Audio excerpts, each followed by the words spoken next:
Okay, I've been covering the government's new way to help authorities identify domestic terrorists.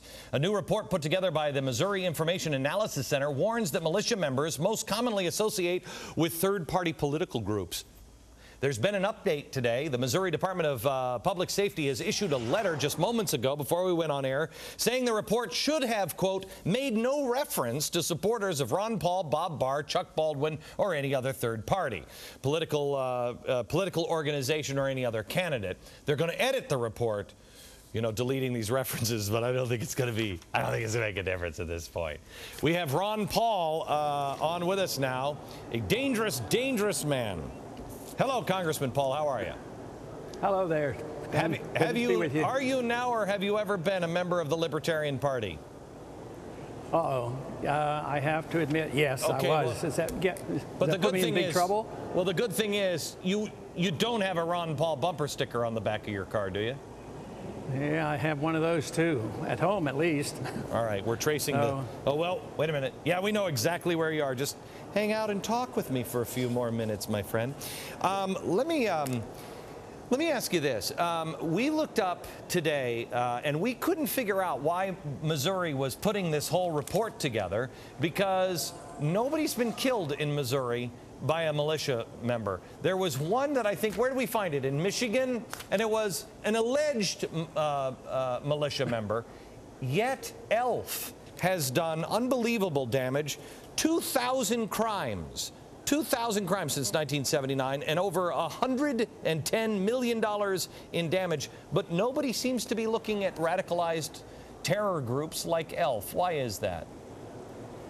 Well, I guess they're in charge and we're not. But sometimes I think, you know, when they attack anybody outside the mainstream, means that if our conclusion is correct that both major parties are about one party, then they want no opposition whatsoever. But those who are in charge of this must have liberal leanings if they never address any liberal groups that commit violence. So it's a pretty good question, a pretty good point. Hopefully it'll wake up more Americans to what's going on. I mean, we called the FBI. The FBI has 4 ELF members on their most wanted list. 4. But there's not a single person from a militia. Is this, Congressman Paul, do you believe this is some sort of a setup? I mean, why all of a sudden the interest in these militias? Well, it may be a backhanded compliment, because a lot of us have worked real hard to change our government. We address the subject of sound money and foreign policy, limited government, and, you know, we even mentioned the Constitution. And if you have too many people believing that way, we challenge the status quo. So I think if they see us as a threat, they may come out with these tactics to try to demonize us. So let's look at it as a more positive thing. And interestingly enough, you know, we're having a rally out there in St. Louis, Missouri, coming up here this weekend. Maybe it had something to do with that. Maybe they wanted to discredit what we were trying to do in St. Louis. There were 5,000 people in Orlando, Florida. There was a big rally, I think, in Lexington, Kentucky, with a couple of thousand people there. I mean, there is something going on, and it's not being organized. I mean, I want to have the people that organized the Orlando rally on, maybe on tomorrow. They're 4 moms. They're 4 mothers. They're just like, I can't take it anymore. I have to take a break. But when I come back, I want to talk to you a little bit about what is it that the average person can do that could actually wake Washington up? Is there anything that will wake these clowns up? Coming up. We're back with Texas Congressman Ron Paul. Senator Gregg said that the United States is going bankrupt and that Obama is going to bankrupt the United States of America. Do you believe that, Congressman?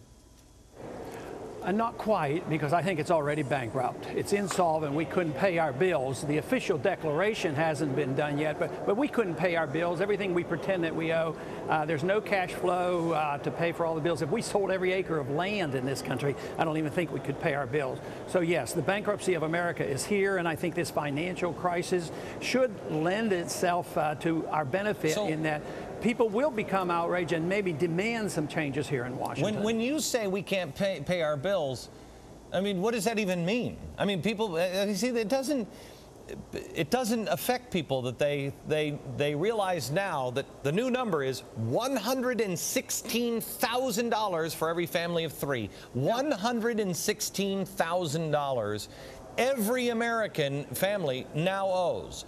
People just think, well, we're not going to have to pay that. It'll just roll over into something else. Right. No, if you can't pay your bills, you have to go out and borrow it or work harder, and everybody understands that. When a government can't pay their bills, they don't have the money. The tax revenues are going down, the bills are going up, and we don't slow up on the spending. We quadruple the amount of spending. But they have a printing press, and they print the money. People still have a trust in the dollar, so they pay the bills that way, which is deceitful and wrong. Well, and this is why I think, go ahead. Well, I was just going to say that the thing is, I mean, if you saw last week, when they started monetizing our debt, which America means taking an IOU from one pocket, giving that IOU to the Treasury prints $1 trillion, then hands it to the other hand and says, oh my gosh, look at the money. Oh, can we borrow that? I mean, it's crazy talk. Gold went up like 78 bucks. That was people freaking out. But what they will say is the rest of the world is in worse shape than our dollar is. And so we're fine. We're going to be fine. Everybody else is going to collapse before we do. Well, that isn't the case, but this is an opportunity for us because for a long time I've been saying that we need more transparency of the Federal Reserve because they were creating the bubble. We could have prevented this, but they didn't listen. The crisis has come, but now the people are much more alert and they're saying, yes, that makes a lot of sense. We do need to know what the Fed is doing, and that's why they support my position on transparency. What is it we can do? What is it that actually people in Washington fear? Because I don't think they fear anything. They don't fear a scandal. They don't fear anything. They fear truth. If the truth comes out, they can't handle that. What can the average person do to let the people in Congress know, hey, you work for me?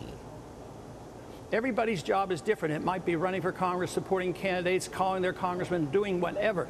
In my own little way, for these many decades, it's been dealing with the monetary system because I thought it was the big issue. And I'm working right now on a precise piece of legislation, H.R. 1207, which would demand that the Fed open up their books. They have not had to do that. They're protected by the law. So that is something I can do. Others could help me if we get to Congress. The people want that. I would. H.R. 1207. Congressman, thank you very much.